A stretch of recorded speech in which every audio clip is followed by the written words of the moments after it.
Which is the better company, Uber or Lyft? Both Uber and Lyft are currently the leading rideshare services with a combined net worth of over $50 billion. But what led to their huge rise? And what sets them apart from the competition and each other? In this video, we're going to 1. Compare Uber versus Lyft across their availability, speed, price, and business fundamentals.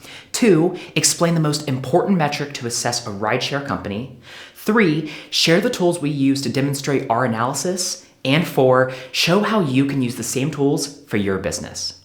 You can download and customize our timeline template collection for dozens more visualizations to save time and hours of work. If you want to go straight to the presentation explainer, you can do so now. Uber and Lyft debuted on the public market within 2 weeks of each other in 2019. Both IPOs were in the works for years and were long awaited by investors.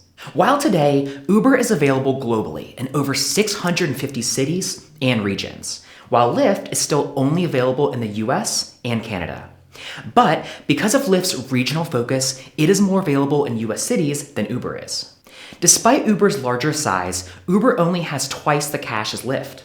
Lyft's market share has doubled since 2015, from 15% to 31%. As both companies battle it out for market share, they've had to spend on driver subsidies and promotional discounts for riders.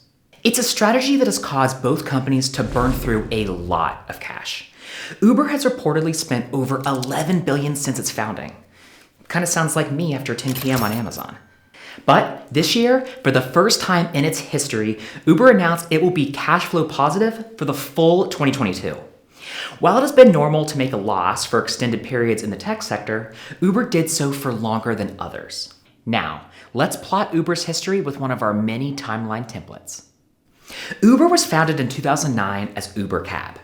After some initial investment rounds, 2011 was a crucial year for the growth of Uber.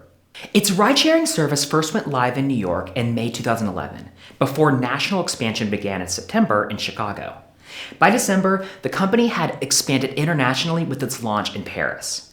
And by July 2015, Uber was the most valuable startup in the world. But it still wasn't turning a profit. It had bigger goals of becoming the world's primary transportation marketplace. And that would require a lot of investment. I mean, we're talking Bezos and Musk going halvesies on a fleet of super yachts level investment. Uber and Lyft aren't just companies, they're platforms. And these platforms allow connections that create marketplaces. In 2015, Uber used its existing platform to quickly grow Uber Eats, which is now the most valuable part of its business model. By 2016, it was sink or swim for Uber. To achieve the necessary growth, they had to plot out milestones with important events and dates. Then, they had to sync team members around an organized timeline. On March 1st, the Uber Eats app launched in Los Angeles. 15 days later, it launched in 3 other cities. In April, Uber launched in Argentina. In May, Uber announced that it would show riders the price before they book a ride, in the hopes of gaining more customers. In June, Uber opened up its Rush API to developers, so more businesses could incorporate Uber drivers into their models.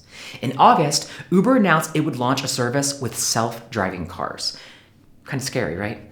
And in November, the company launched a completely redesigned app that allowed riders to split fares, get driver contact info, and see more details about their destination. All in an effort to get people to spend more time on the app. All right, so who's better, Uber or Lyft? Overall, drivers on Lyft report higher wages than drivers on Uber. That's because, on average, Uber takes a more significant cut of each ride. Lyft's hourly average is $17.50, whereas Uber's is $15.68.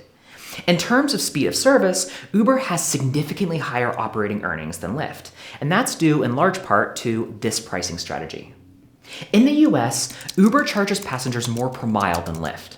According to research, Lyft charges 10% less on a per-mile basis. Lyft also has lower minimum fares. But both companies utilize dynamic and surge pricing during high-demand hours, so prices can always swing wildly. Still, if you're looking for the cheapest ride, the best option may be to open up both apps and then compare prices from there. Or do what my parents tell me to do. Drive yourself, you lazy jerk! To get around this app switching and to build loyalty among customers, both companies are highly invested in their subscription services. And the future of both services look different.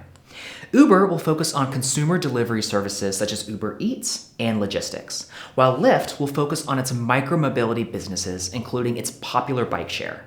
To achieve these missions, both companies will need to utilize timelines to organize around more common goals. To learn more about Uber's growth strategies, go check out our summary video of Super Pumped, the battle for Uber right now.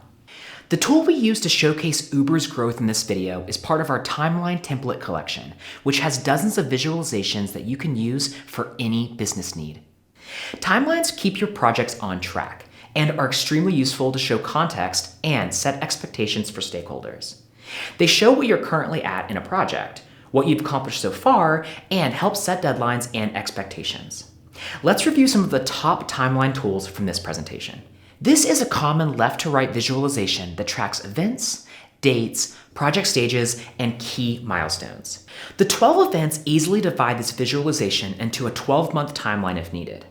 If using a timeline for your own tracking, include as many details as you want. But for presentations to stakeholders, try to keep it simple and only include the most important information for each project event.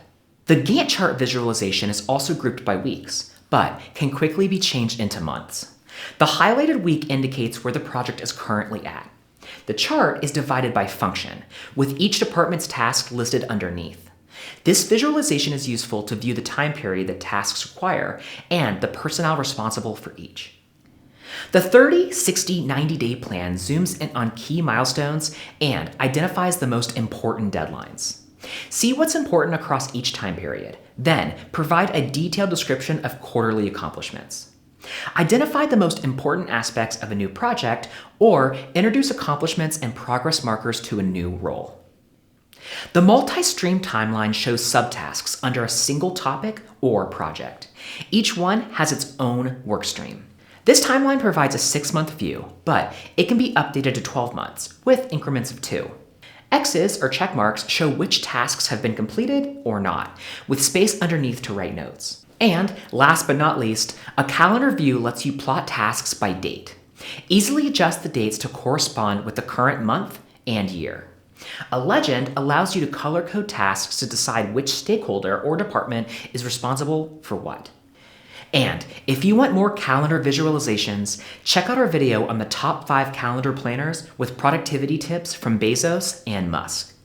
To create your own clear and concise timelines, you can download the Timeline Template Collection for dozens more visualizations to save hours of time and work. Or go check out our video on Gantt charts for additional tools and insights on how to incorporate Gantt timelines into your workflow right now.